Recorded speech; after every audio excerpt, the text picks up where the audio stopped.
အားလုံးမင်္ဂလာပါဗျာဆရာကြီးများဆရာလေးများဝါသနာရှင်များအားလုံးကျမ်းမာချမ်းသာကြ၍ဘေးအန္တရာယ်ကင်းရှင်းကကောင်းကျိုးလိုအင်စန္ဒာများအမြန်ဆုံးတစ်လုံးတစ်ဝရပြည့်စုံကြပါစေဗျပျော်ရွှင်သောမိသားစုဘဝများလည်းပိုင်ဆိုင်ကြပါစေလုပ်ငန်းဆောက်တာများအားလုံးလွယ်ကူကြပါစေဗျာချစ်ခင်သူပေါ်များကြပါစေမျက်နှာပွင့်လန်းကြပါစေဘုံကျက်တည်တိုးပွားကြပါစေဗျာပေါက်ကနန်းများတိုးလို့အစဉ်ပြေတဲ့ဘဝခရီးကိုဖြတ်တန်းနိုင်ရတဲ့ပုဂ္ဂိုလ်များဖြစ်ကြပါစေဗျာမိုးသောကြပါခင်ဗျာဒါကတော့ကျွန်တော်ဖုန်းနံပါတ်ပါကျွန်တော်မိတ်တင်များနေမေနေရလို့ပါနော်ဟုတ်ပြီအဲ့တော့ကျွန်တော်ခဏပြမယ်နော်ခဏပြမယ်ဆိုတော့ကျွန်တော်ကတွေ့ကြရေးကျွန်တော်အဲတုံးကကိုင်တာများရယ်နော်အဲ့တော့မသိသေးတဲ့လူတော့ပါသိတဲ့လူကတော့များနေပါနော်အဲ့တော့ကျွန်တော်တို့ကဒီအောက်ကနေပြီးအပေါ်ကိုတက်ပြကြတယ်နော်တက်ပြကြတယ်ဆိုတော့အကျင့်ရည်တူလေးပါဒီမှာ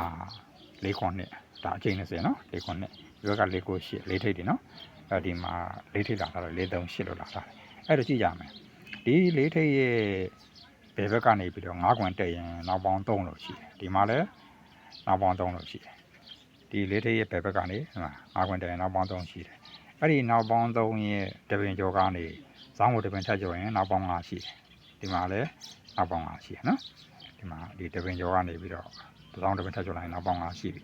အဲ့ဒီနောက်ပေါင်း9ရဲ့တပင်ကျော်မှာတစ်ပိတ်တယ်သူကနေပြီးတော့3မင်ဆောင်လိုက်ရင်6ထိပ်တယ်ဒီနောက်ပေါင်း9ကနေတပင်ကျော်လိုက်ရင်တစ်ပိတ်တယ်သူကနေ3မင်ဆောင်လိုက်ရင်6ထိပ်တယ်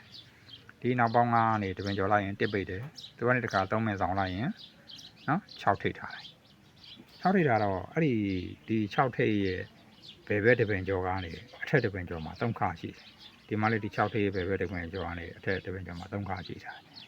ဒီ6ထိပ်ရဲ့တပင်ကျော်ပြီးတော့အထက်တပင်ကျော်မှာ3ခါလည်းရှိထားတယ်အဲ့ဒီ3ခါကနေပြီးတော့တပင်ကျော်ရင်ခွန်ခါရှိတယ်ဒီ3ခါကနေတပင်ကျော်ရင်လည်းခွန်ခါရှိတယ်နော်ဒီမှာဒီ3ခါကနေတပင်ကျော်ရင်လည်းခွန်ခါရှိတယ်ဒါအဝါရဲ့ပြရဲ့ပန်းအောင်နော်ဒီခွန်ခါရဲ့အထက်မှာ73ပရိတ်ရှိတယ်ဒီခွန်ခါရဲ့အထက်မှာလည်း73ပရိတ်ရှိတယ်ဒီခွန်ခါရဲ့အထက်မှာလည်း73ပရိတ်ရှိထားတယ်အဲ့တော့ဒီ73ပရိတ်ကနေပြီးတော့73ပရိတ်ကနေပြီးတော့ဆိုတော့တင်တောင်းလာပြီ73ပရိတ်ကနေတပင်ကျော်လိုက်တယ်နော်73ပရိတ်ကနေတပင်ကျော်လိုက်တယ်အဝါ1 2 3 4ဆိုတော့5ပိတ်တယ်သူ့ရဲ့နောက်က2ဦးမှာတစ်ခါတယ်ဒီ73ပရိတ်အပြာကနေတပင်ကျော်ကနေ1 2 3 4ဆိုတော့5ပဲပိတ်တယ်သူ့ရဲ့နောက်ကနေ2ဦးမှာတစ်ပဲခါတာနော်အဲ့တော့ဒီ73ပရိတ်ရဲ့တပင်ကျော်ကနေ1 2 3 4ဆိုတော့5ပဲပိတ်တယ်သူ့ရဲ့နောက်နဲ့2ဦးမှာတစ်ခါပဲကြိုက်ထားတယ်ဟုတ်ပြီအဲ့တော့ကျွန်တော်တို့ကဘာအောင်မြင်ရမလဲဆိုတော့ဒီတစ်ခါကနေပြီးတော့1 2 3 4နော်ခွန်ပိတ်တယ်ဒီတစ်ခါကနေပြီးတော့1 2 3 4 8ပိတ်တယ်ဒီတစ်ခါကနေပြီးတော့1 2 3 4 6ပိတ်တယ်အဲ့မှာသူကမြင်ရတာကခွန်ပိတ်ရ8ပိတ်ရ6ပိတ်ရနော်ကြည့်မယ်အဲ့တော့အဲ့ဒီခွန်ပိတ်ကကျွန်တော်တို့6ချိန်မှာခွန်ပြန်ပိတ်ဒီ8ပိတ်ကလည်း6ချိန်ကြာရင်8ပြန်ပိတ်တယ်အဲ့တော့ခုဒီမှာကျွန်တော်တို့ကဒီ6ပိတ်က6ချိန်မှာ6ပြန်ပိတ်ချင်တာကြည့်ရနော်အဲ့လိုဆိုရင်ခွန်ပိတ်ကခွန်ပိတ်ရင်၄ထိပ်တစ်ခါနဲ့8ပိတ်က8ပိတ်တော့လေ၄ထိပ်တစ်ခါနဲ့အဲ့တော့6ပိတ်က6ပိတ်ရင်၄ထိပ်တစ်ခါနဲ့လို့ဒီပွဲအတွက်2026ရဲ့6ချိန်မှာ4 1 6လို့ရနေနော်ရနေတော့ကျွန်တော်ကတခြား site တစ်ခုပြရင်လေတခြား site တစ်ခုကလိုလဲဆိုတော့ site မတူဘူးကနန်းလာပြီးတော့တူနေတဲ့လက္ခဏာနော်အဲ့လိုမြင်နေရတော့ဟုတ်ပြီအဲ့တော့ကျွန်တော်တို့ကြည့်ရအောင်နော်ဒါလေးပါအဲ့တော့ကြည့်ရမယ်ဆိုတော့ကျွန်တော်တို့ဒီဘက် site ကြတော့ site ကဒီလိုဖြစ်လာနော်ဒီလိုဖြစ်လာပြီဆိုတော့ပြရမယ်ဆိုရင်တော့ဒီလိုပြကြမယ်တဲ့ဒီမှာ9ချိန်မှာတစ်ပိတ်တယ်ဒီမှာလည်းတစ်ပိတ်တယ်နော်အဲ့မှာ9ချိန်မှာဒီမှာလည်းတင်5တိလို့တစ်ပိတ်ထားတယ်ဒါက2015ကဒါက2000မှာဒါက98ကနော်ကြည့်မယ်အဲ့တော့ဒီတစ်ပိတ်ရဲ့တပင်ကျော်မှာ8ထိပ်ရှိတယ်ဒီတစ်ပိတ်ရဲ့တပင်ကျော်မှာလည်း8ထိပ်ရှိတယ်ဒီတစ်ပိတ်ရဲ့တပင်ကျော်မှာလည်း8ထိပ်ကရှိတာကြည့်မယ်နော်ကြည့်မယ်ဆိုတော့အဲ့ဒီ8ထိပ်ရဲ့ဒီတစ်ပိတ်ပြီးရင်တပင်ကျော်8ထိပ်ရဲ့ဘယ်ဘက်ကနေပြီးဆင်းလိုက်တယ်ဆင်းလိုက်တယ်ဘယ်ရောက်သွားလဲ20ချိန်ရောက်သွားနော်အချိန်24ချိန်ဒီဆင်းလိုက်နော်3ညခါလို့ရောက်တယ်အဲ့ဒါဆိုရင်ဒီတစ်ပိတ်တပင်ကျော်8ထိပ်သူ့ရဲ့ဘယ်ဘက်ကနေပြီးတော့24ချိန်ဒီဆင်းရင်3ညခါပဲဖြစ်လိမ့်မယ်ဟုတ်ပြီနော်108ဒါကကွန်ပျူတာလေးဒါ138 အဲ့ဒါဆိုရင်ဒီတစ်ပိတ်တပင်ကျော်ရှစ်ထိပ်ရဲ့ဘယ်ဘက်ကနေပြီးတော့24ကျင်းထိဆင်းလိုက်တဲ့အခါမှာဘာကိုတွေ့ရလဲဆိုတော့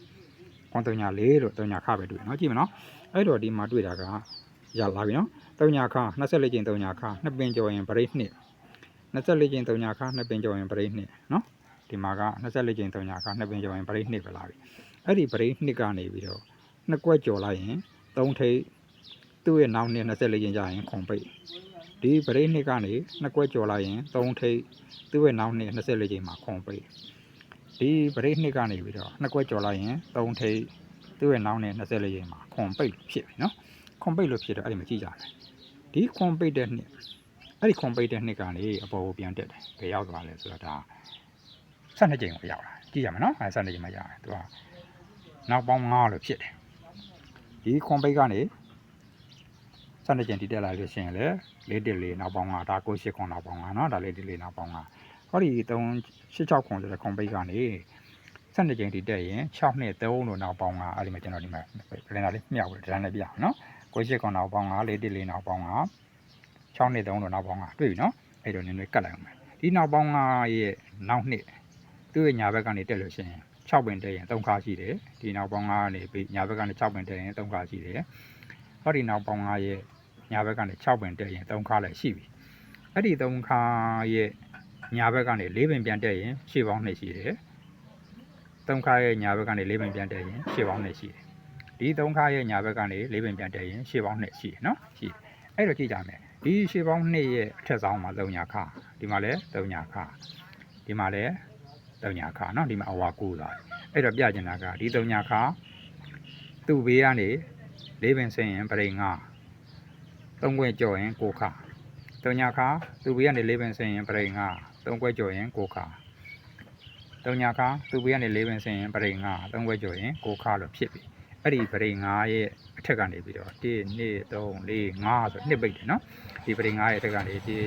3 4 5ဆိုတော့နှစ်ပဲပိတ်ဒီပရိ5ရဲ့အထက်ကနေ1 2 3 4 5ဆို9ခွန်နှစ်မှာနှစ်ပိတ်သွားပြီနော်နှစ်ဦးမှာအဲ့တော့ပြချင်တာကအဲ့ဒီနှစ်ပိတ်တဲ့နှစ်4ချိန်မှာဘူပရိထွက်တယ်နှစ်ပိတ်တဲ့နှစ်4ချိန်မှာဘူပရိပဲထွက်တယ်ဒီနှစ်4ချိန်မှာ666လို့4ချိန်မှာဘူပရိကထွက်သွားပြီနော်ကြည့်မယ်အဲ့တော့ကျွန်တော်တို့ကပြချင်တာကဒီဘူပရိထွက်လို့ရှိရင်အဲ့ဒီဘူပရိရဲ့နောက်ပိတ်က1အဲ့1ပိတ်က6ချိန်မှာ1ပိတ်တယ်ဒီဘူပရိကခွန်ပိတ်အဲ့ခွန်ပိတ်ကလည်း6ချိန်မှာခွန်ပဲပိတ်တယ်ဒီဘူပရိက6ပိတ်အဲ့6က6ပဲပိတ်ရှင်တယ်เนาะကျွန်တော်ဒီမှာခဏမဖြစ်ရသေးအဲ့တော့ကြည့်ကြမယ်ပိတ်သက်ကြီးဒီ1ပိတ်က1ပိတ်လိုက်တာနဲ့4ထိပ်1ခါနဲ့4တစ်1ခွန်ပိတ်ကခွန်ပိတ်တာနဲ့4ထိပ်1ခါနဲ့4တစ်ခွန်เนาะအဲ့တော့ဒီ6ပိတ်က6ပိတ်လိုက်တာနဲ့4ထိပ်1ခါနဲ့4တစ်6ဆိုပြီးခုနကတော့ကျွန်တော်ဟိုဘက်ကပြခဲ့တဲ့ site နဲ့ဒီ site နဲ့ဆိုရင်ကျွန်တော်တို့ဒီ2026ရဲ့6ချိန်အတွက်ကเนาะ2026ရဲ့6ချိန်အတွက်ကကဏ္ဍက2 site တူးနေတဲ့အတွက်ဒါ4.6လို့ဖြစ်ပြီเนาะဒါကြောင့်တခြား site တွေမတွေ့သေးတဲ့အတွက်ဒီကဏ္ဍကိုကျွန်တော်အရင်တင်ပေးနေမှာเนาะဒီဘက်က site ကလည်း4.6ဟိုဘက်က site ကလည်း4.6ပြရဗျာအဲတော့ဝါဒနာရှင်များเนาะ